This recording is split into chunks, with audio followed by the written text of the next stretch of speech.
मुलांनो 2014 साली एक पिक्चर गाजला बघा, चित्रपट झिंगाट गाणं होतं त्याच्यात. झिंगाट कोणता रे? सैराट. आणि त्या सैराट मध्ये एक हिरो होता बघ, काय नाव रे त्याचं? परशा. त्याच्यात एक हिरोईन होती आर्ची. अगदी पाठीमागे ती म्हातारं पण म्हणतंय आर्ची. म्हाताऱ्यांना सुद्धा वेड लावलाय आर्चीने, एवढी आर्ची बेकार होती बरं का. आणि आपल्या मोबाईल मध्ये एक गेम आला बघा माग, त्या गेमचं नाव काय रे? बंदुकीचा फ्री फायर. वाह. आणि आपल्या मोबाईल मध्ये एक मोठ्या ढेरीचं आणि एक छोट्या ढेरीचं एक हाडकं, एक दोन कार्टून आलेत बघा, काय नाव रे? मोटू पतलू. वाह. अगदी असं वाटतं इथंच मरावं आणि तुमच्या गावात जन्माला यावं. किती हुशार रत्न नाही तुमच्या गावात, नाही का? शेवटचा एक प्रश्न आहे, मला सांगा पोरांनो, माऊली ज्ञानोबा यांच्या हरिपाठातला 17वा अभंग कोणता रे? कोणता? यांना तुकोबाराय कोण होते, माऊली ज्ञानोबाराय कोण होते हे माहीत नाही. पण मायबाप जे माहीत असायला पाहिजे ते माहीत नाही, आणि जे माहीत नसायला पाहिजे ते माहीत आहे. आजकाल मला सांगा मायबाप, महिला मंडळांनी मला सांगा, कोणती आई अशी आहे की ती आपल्या मुलाला दररोज ज्ञानेश्वरीचे 4 ओव्या वाचून घेते? वरबोट तिचा इथंच पुतळा बांधून जाते, खर्च सगळा माझाच नाही ना महाराज. कोणती आई अशी आहे की ती मुलाकडून आपल्या दररोज हरिपाठ पाठ करून घेते? आहे का एखादी? वा वा, टाळ्या वाजवा त्या ताईसाठी. असो, एक तरी महिला मंडळ तुमच्या गावात दिसली का तिने लेकराला हरिपाठ शिकवला. कोणी कन्यापुत्र होती जे सात्विक तयाचा हरिक वाटे देवा.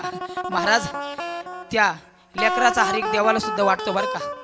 लेकरू शिकलं तर त्याचं पुरस्कार, त्याचा सर्व पुरस्कार, त्याचं सर्व काही श्रेय त्या मायबापाला दिलं जातं. त्या मायबापाला ती धन्यता दिली जाते. म्हणून मुलांना हरिपाठ वाचायला द्या, मुलांना ज्ञानेश्वरी वाचायला द्या, मुलांना गाथा वाचायला द्या, म्हणजे त्यांचा माथा सुधरेल. कारण मुलांनो आजकाल शिकलं पाहिजे, शाळा शिकली पाहिजे. कारण भारतरत्न डॉक्टर बाबासाहेब आंबेडकर म्हटले, शिका संघटित वा संघर्ष करा. पुस्तक वाचा, पुस्तक वाचलं तर मस्तक सुधारेल, आणि मस्तक सुधारलेल्या मस्तकाला कोणापुढे नतमस्तक व्हायची बारी येणार नाही महाराज. म्हणून शिका. माझे भगवान बाबा वामन भाऊ सांगायचे, एकर विका पण मुलांनो शिका. एकर विकलं तर चालन पण पोरांनो शिका. कारण शिक्षणाला एवढं महत्व आहे. शिक्षण हे वाघिणीचं दूध आहे, जो पिला तो डरकाळल्याशिवाय गुरगुरल्याशिवाय राहायचा नाही. म्हणून शिका, संघटित वा संघर्ष करा.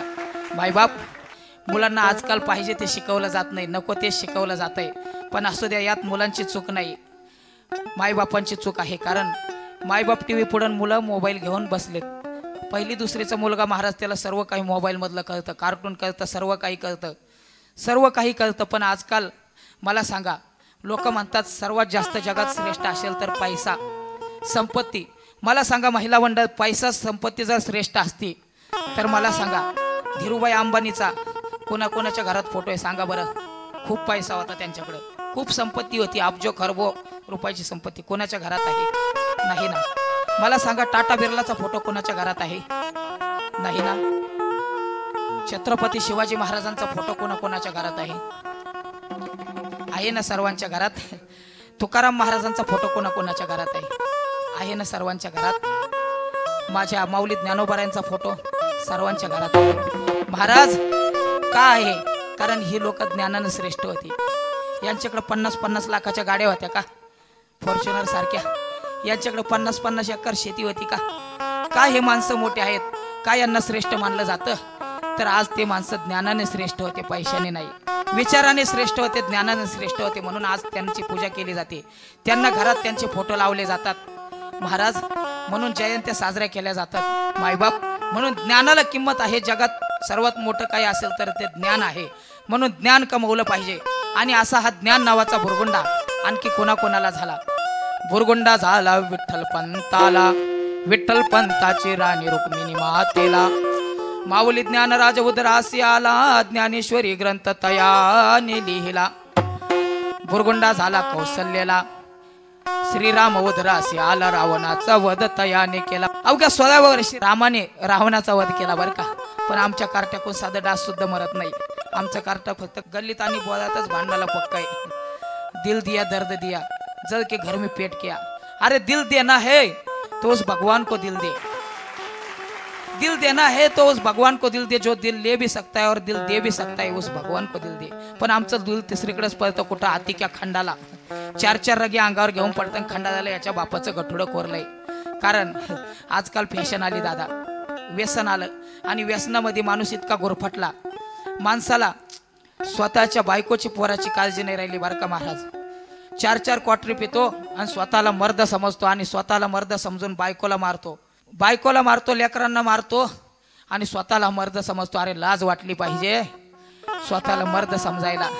मायबाप स्वतःला जर मर्द समजत असतील तर दारू सोडली पाहिजे, व्यसन सुटलं पाहिजे।